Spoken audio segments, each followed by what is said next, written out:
My sister forced me into inheriting a tiny storage shed while she took our father's $100,000 inheritance even though she never visited him in the hospital but at the back of the shed. I'm Chelsea. A few weeks ago, my father, who had been battling illness, passed away. I wish I could have shown him his grandchildren. Such words escaped my lips along with a sigh. I got married when I was 25. That was exactly 5 years ago. At my wedding, my father and I made a promise. I'll let you know first when I get pregnant, but that promise remained unfulfilled. That's about the only regret I have about my father. Since his illness was discovered a year ago, I've done everything I could for him. I regularly returned to my parents' home and visited the hospital with my mother. I increased the frequency of phone calls and video chats. I did everything I could think of. Still, I can't help but wonder, could I have done more? I muttered. My mother sitting next to me reassured me. You did well, Chelsea. Really? Yes, your father would be satisfied. Just then my sister Portia returned, and back, brought the lawyer. My sister entered the living room saying so.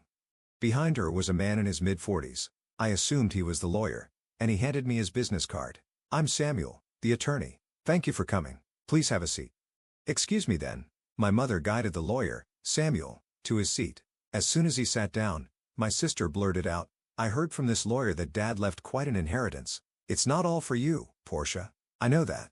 My sister, now in a bad mood, glared at me. I glared back. My sister and I don't get along. We used to be okay, but things turned sour when we found out about Dad's illness. One reason was my sister's arrogant attitude. No matter how many times I reached out, she never visited our father. Of course, I may have said it wrong.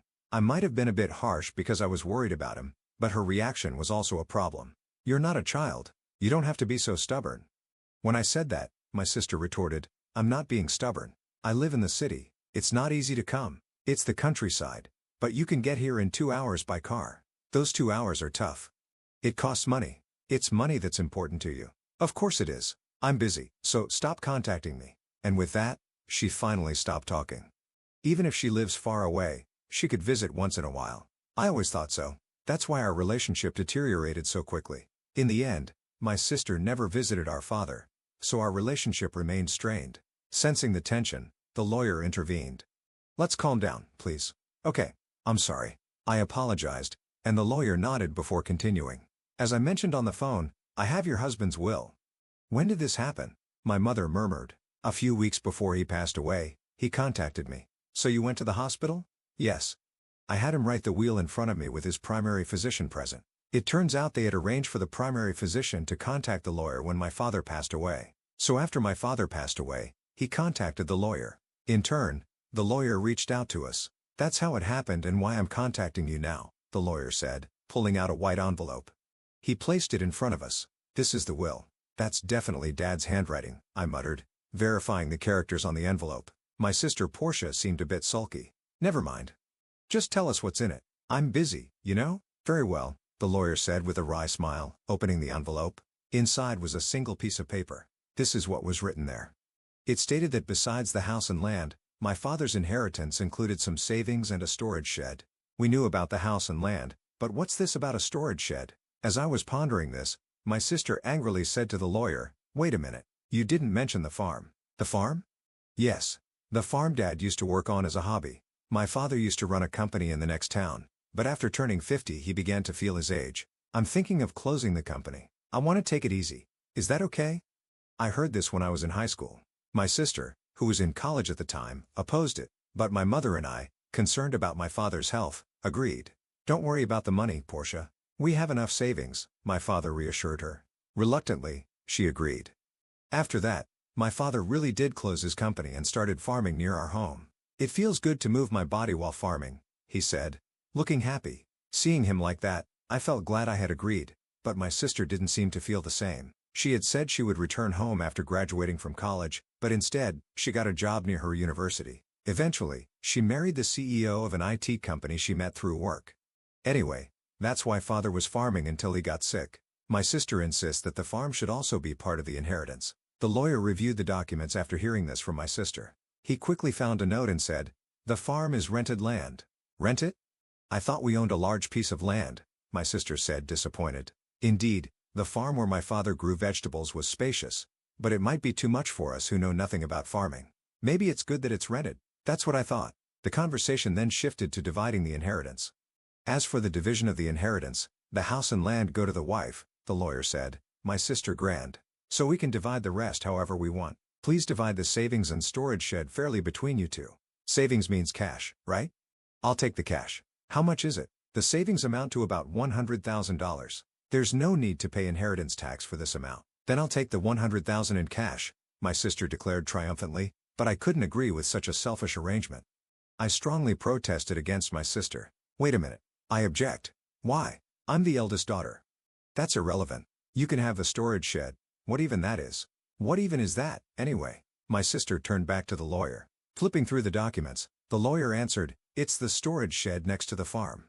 You inherit the building, the land, and its contents. With land? My sister's eyes lit up. Even though she's married to the CEO of an IT company, does she still want more money? As I was wondering this, the lawyer told my sister the following. The line comes with it, but it's about 65 square feet, roughly the size of a small bedroom.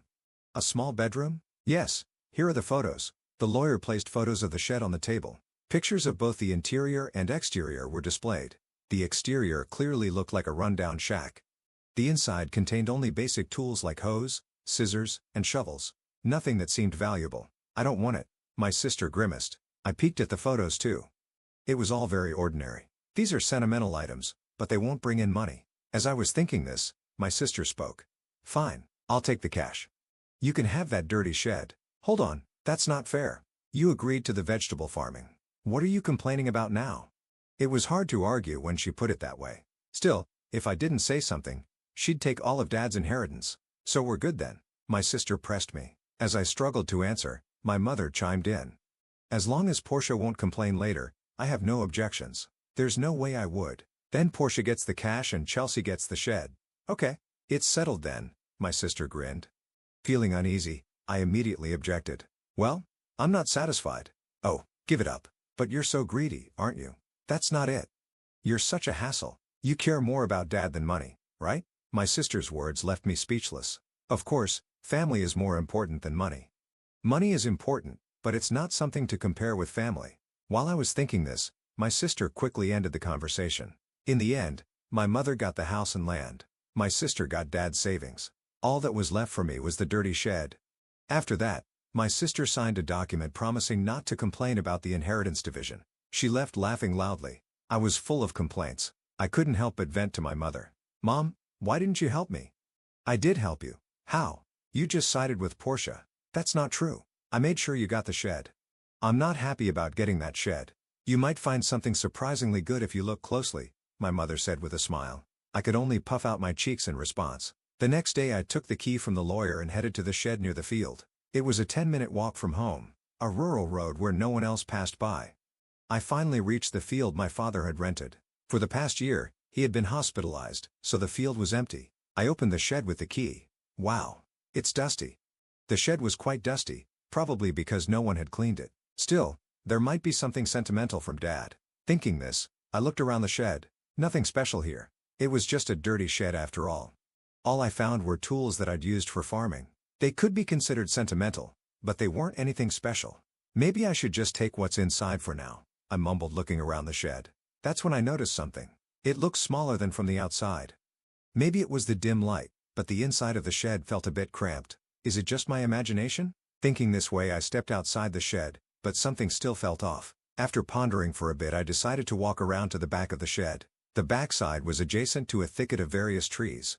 To my surprise, there was another door there. Wait, another entrance at the back? I gasped. When I looked from inside the shed, there was only a wall, meaning the only entrance was the door I had used, yet from the back there was a door. What's going on? I thought about it. A door on the back should be visible from inside too, but it wasn't. That meant there had to be a wall in between.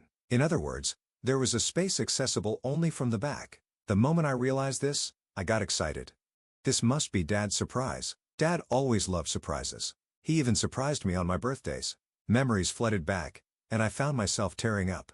I quickly returned inside the shed and began searching for the back door key. If it was Dad, he would have hidden it somewhere in the shed. With that gut feeling, I rummaged through the shed. After a while, I found 2 keys hidden in the handle of a shovel. I went around to the back and tried one of the keys in the door. With a click, the door opened. What could be in here? The space inside was indeed cramped, only about 3 feet wide. A large safe stood alone in the space. Is this from Dad's company? I recognized the safe. It was the same one I saw in the corner of his office when I was a child. Nostalgic. I hugged the safe. This was a true memory of my father. I felt fulfilled. This alone made the inheritance worthwhile. But knowing Dad, this couldn't be the end. There's got to be more surprises. I muttered and inserted the second key into the safe. With a slightly rusty sound, the safe opened. What? No way. The moment I saw the contents, I was stunned. Inside was an unexpected inheritance. What should I do? Oh, I have to tell Mom. I locked the safe and rushed to my mother. After explaining the situation to her, I called my husband, and with his help, we moved the safe from my parents' house. Then it hit me. The contents of the safe were undoubtedly Dad's. However, if it's part of my inheritance, including the shed, I might have to pay inheritance tax. Better get this checked out thoroughly. The contents of the safe were clearly valuable. I decided to consult the lawyer. Inheritance tax? For that? You should. According to the lawyer, it's better to consult a certified public accountant. So I got a referral to an accountant from a friend. I left all the complicated matters to that accountant. Half a year passed in this way. Just when I thought things had finally settled down, my sister showed up near my home. What brings you here all of a sudden? Well, I had some business at our parents' house. So you stopped by? Yeah, something like that. My sister's behavior was strange. It's funny, no matter how you look at it. Even if my home is close to our parents, it's still a 20-minute drive. We're not the kind of sisters who would casually visit, especially after the tension of her dad's inheritance. It's not a relationship that comes to play carelessly. I couldn't shake off my suspicion as I looked at her. Meanwhile, my sister, acting a bit nervous, asked, "Can I come in?" "Sure, but what's the matter?" "I have something to talk about," my sister said, forcing a smile. Reluctantly, I let my sister into the house. After I served some coffee, she started to fidget and then began to speak. "So, did you win the lottery or something?" "What? No, I didn't." "Then did your husband get a bonus?" I tilted my head, puzzled. I never buy lottery tickets because I'm not interested. My husband, who's a salaried worker, does get a holiday bonus, but it's not that time of year. What on earth is she talking about? Confused, I asked her directly, "Hey, what are you talking about?" Suddenly, my sister got angry. "What? Are you making fun of me?" "No." "What are you talking about?" "Money. Money. You have it, don't you?" "Money? Yes, I heard about it." My sister began to speak excitedly. It was a story from a few days ago. Living in the city, my sister had run into our aunt by chance. The woman started the conversation like this. "I know how hard it's been for you since you lost your father. Are you doing okay?" "Yes, well, I visited him many times when he was sick." "Thank you. But you must be relieved, right, getting such a big thank you gift?" "Thank you gift?" "Yes, your sister sent me a $500 gift card as a thank you for visiting him." "A gift card?" Needless to say, what caught my sister's attention was the gift card. Hearing that I had sent it, she was convinced I had come into some extra money. "You got a windfall, didn't you? Just admit it." My sister interrogated me. "That's what this is about." I sighed. My sister didn't like my attitude and yelled, "What's with that attitude? Are you mocking me?" "No. It was a thank you gift. So where did you get the money for it?" "That's what I want to know." "From the inheritance, remember?" "Inheritance?" "Yes, I got the inheritance, so I sent thank you gifts to relatives who had helped us." Upon hearing this, my sister frowned. "All you got was that dirty shed." "Yes, that's true. But you can't sell that for money." "But there was a safe inside it. That's where the real inheritance was." "A safe? Real inheritance?" I carefully explained to her about the watches in the safe. They were all valuable, collected by my father as a hobby during his lifetime. However, I didn't know their exact value. On the other hand, the remaining savings were about $100,000. Considering he was a business owner who could retire early, that amount seemed small. That led me to think he might have invested a lot in those watches. "If they're valuable, you'll have to pay inheritance tax," my mother had said after seeing the contents of the safe. "What should I do, Mom?" When I asked, my mother thought for a moment and advised, "Things like this always come out. You should declare it properly." "How?" "Well, let's ask that lawyer we spoke to recently." So I consulted the lawyer again. I was told that if you inherit valuables, the inheritance tax is determined by their value at that time. I was also told that a certified public accountant could handle it for me, so I lent it to the accountant. As a result, it was found the watches alone were worth at least $500,000. With watches this valuable, you'll have to pay inheritance tax. How should I pay it? How about keeping the ones you're emotionally attached to and selling the rest? Certainly, it doesn't make sense to me who doesn't know the value to hold on to such expensive watches. I'd rather someone who understands their worth have them. With that thought, I sold some of the watches. I used the money from the sale to pay the inheritance tax and sent thank you gifts to the relatives who had helped us. Those thank you gifts were the gift cards my sister was talking about. By the way, what I kept were items like the pocket watch my father often wore. I showed my sister the pocket watch as I told her this story. This one isn't expensive, but it holds the most memories for me. However, my sister frowned upon hearing my story. What? You don't have any left? No. There are still some in the safe. Where's the safe? It's at Mom's. The safe is too big for this house. It's the one Dad used at his company. My sister looked away, seeming deep in thought. I felt uneasy seeing her like this, but right after that, she stood up and said, "I'm leaving now that I know where the money came from," and left. Considering how money-minded my sister is, I thought she might demand some of the money from the watch sales. I was relieved she left without making a fuss. However, in my relief, I forgot the unease I had felt earlier. My sister isn't that understanding. I had forgotten that. I was reminded of this late that night when I got a call from my mother. "Chelsea, it's urgent. Come over right away." "What happened, Mom?" "It's just really bad." My mother was frantic and unclear. My husband and I rushed to my mother's house. As we approached, we noticed something strange. The area around my parents' house was lit up in red. "What's going on?" The reason became clear as we got closer. Several police cars were parked outside my parents' house. I pushed through the crowd and called out to my mother, "What happened, Mom?" "Well, Chelsea, you see?" According to my mother, it was after 9 p.m. Feeling tired, she had gone to bed already. Soon after, she heard strange noises. Sounds like someone searching for something came from beyond the door. "Oh, it's a burglar." That's what my mother thought instantly. However, she was the only one in the house. Feeling helpless, she decided to escape through the window. Looking back, she saw the light of a flashlight moving inside the house. "This is definitely a burglar." Convinced, she ran to the neighbor's house and said, "Help, there's a burglar." Hearing this, the neighbor immediately came out. They too saw the swaying light my mother was pointing at and called the police thinking it was a burglar. However, it wasn't a burglar at all. It was my sister who had sneaked into the house. She had gone to rummage through the safe after hearing my story. Neither my mother nor the neighbor had any way of knowing this. Soon the police arrived, and naturally, my sister was shocked. Realizing she was in trouble, she tried to make a quick escape. Of course, it's her own family home, so there's no need to run. Yet in her panic, my sister thought she had to escape. In her rush, she bumped into the open door of the safe. Just then, the already unstable safe toppled over, falling right onto her as she tried to flee. So Portia got trapped under it? Yes, that's what happened. Is she okay? She was taken to the hospital by ambulance, but she keeps saying her leg hurts. What on earth was she thinking? I was truly dumbfounded. Afterward, my mother and I apologized to the police officers who had come to help, feeling bad for calling so late. I also phoned my sister's husband. "Wait, you're saying Portia broke into her own family home and got injured?"